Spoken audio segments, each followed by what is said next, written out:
Welcome to the Art of Feeling. I'm Larry Letich. And I'm Helene Brenner.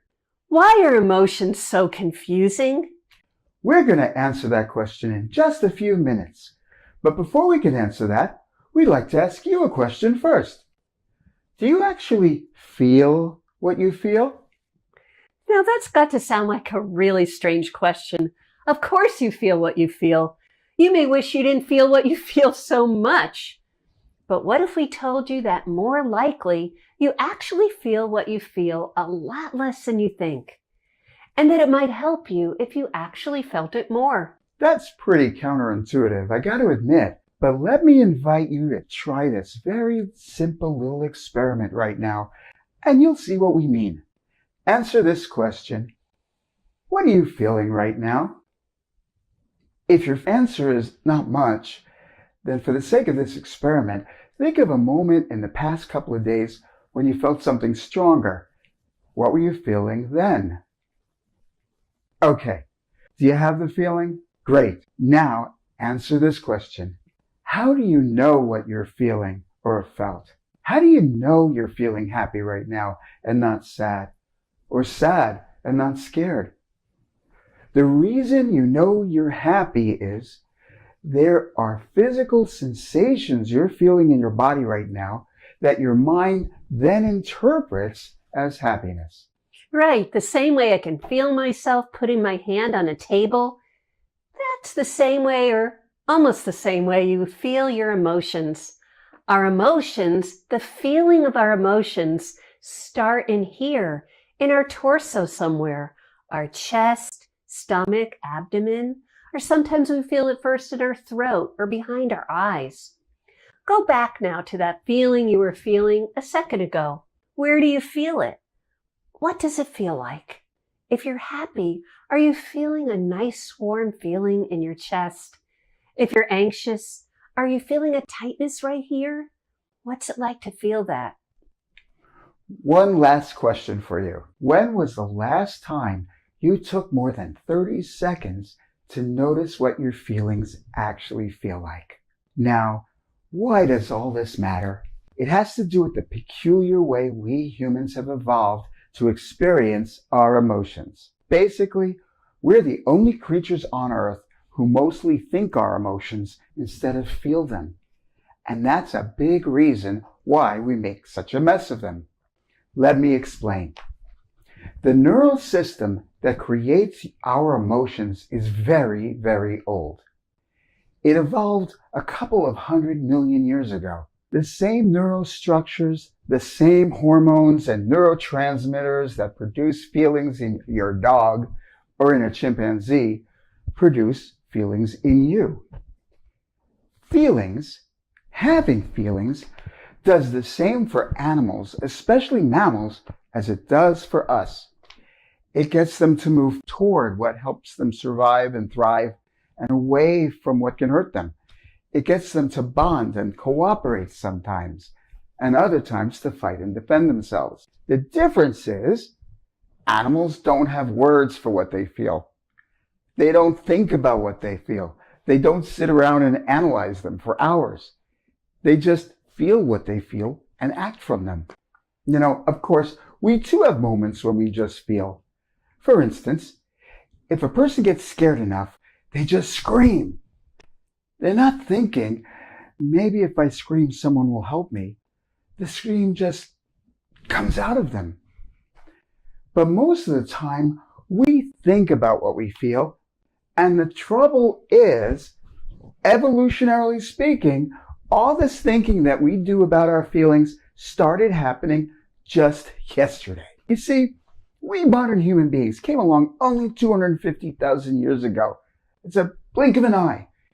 And the evidence suggests that our ability to think and speak in modern human language came even later, less than 100,000 years ago. And of course, nothing's been the same since. Once we started thinking and talking and communicating like that, we began taking over the entire world. For better or worse for the earth. Of course, yes.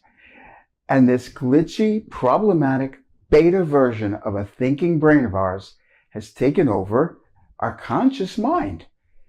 And that's caused major problems for our emotions. Because we still have our emotional brain. It's wired into our entire body, constantly sending us messages. It's doing for us exactly what it did for our ancestors 10 million years ago. But our thinking, word-filled, storytelling brain came along just a very short while ago and kind of took over. And the truth is, our thinking and emotional brains don't work well together. They don't speak the same language. Our emotional brain, because it evolved long before language, is fundamentally wordless.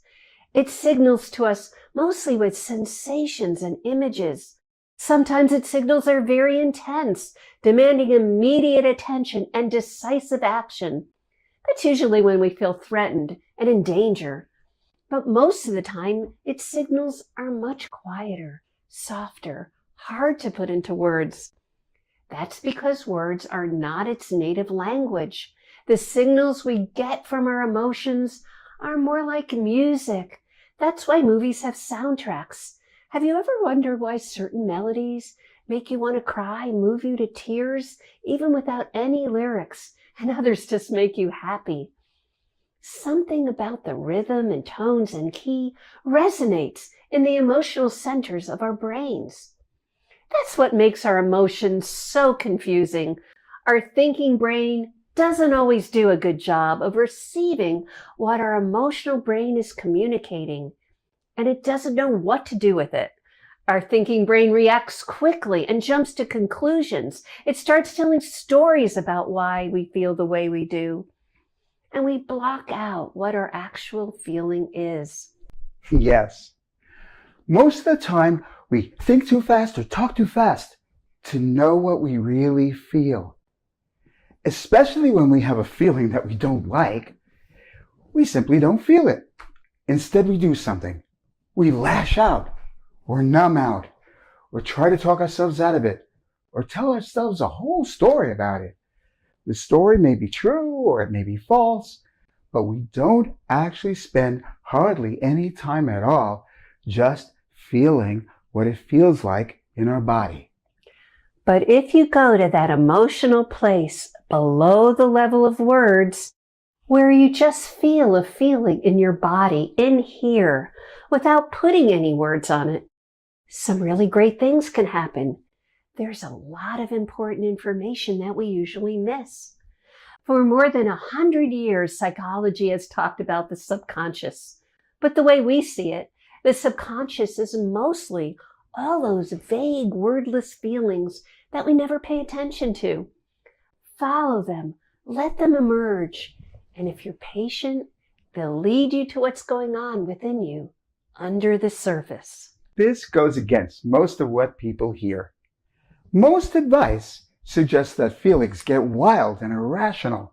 So if you have a dysregulated emotion, it's up to your thinking brain to tell it to just calm down and stop misbehaving. But we blame the emotional brain too much. Have you ever noticed that when you get upset, it's not just the original emotion that's upsetting you, but even more, it's all the thoughts that were triggered by the emotion that are racing through your head. We're not saying you can just follow whatever emotional reaction you're having.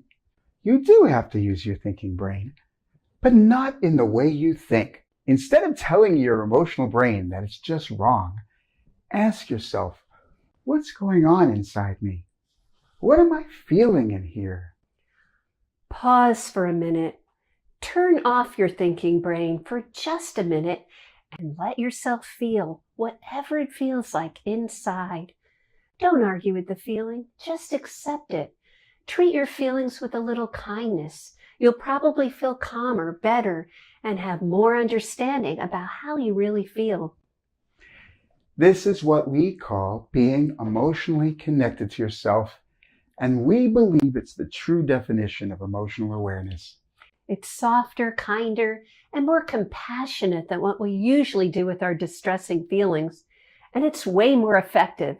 It leads to reconciling and resolving conflicting thoughts and feelings. Now, this isn't an easy thing to do at first. It doesn't come naturally for most people in the beginning. It's a lot easier if you can find someone to try it with. Instead of the usual way you talk about feelings, going through the whole story and analyzing them and thinking them to death, say, I'd like to just notice what I really feel inside. In future blog posts and videos, we'll explain a whole lot more about how to do this. The takeaway is this. The next time you're wondering why you feel the way you feel, don't try to figure it out with your head. Pay close attention to those bodily feelings. Let them emerge and develop, and let them tell you what's going on. Let your thinking and feeling brains work together as partners, neither one dominating the other. Like a good marriage. Yeah. Thank you for watching The Art of Feeling. If you want to hear more, like us or subscribe below. We have a whole lot more we want to share with you.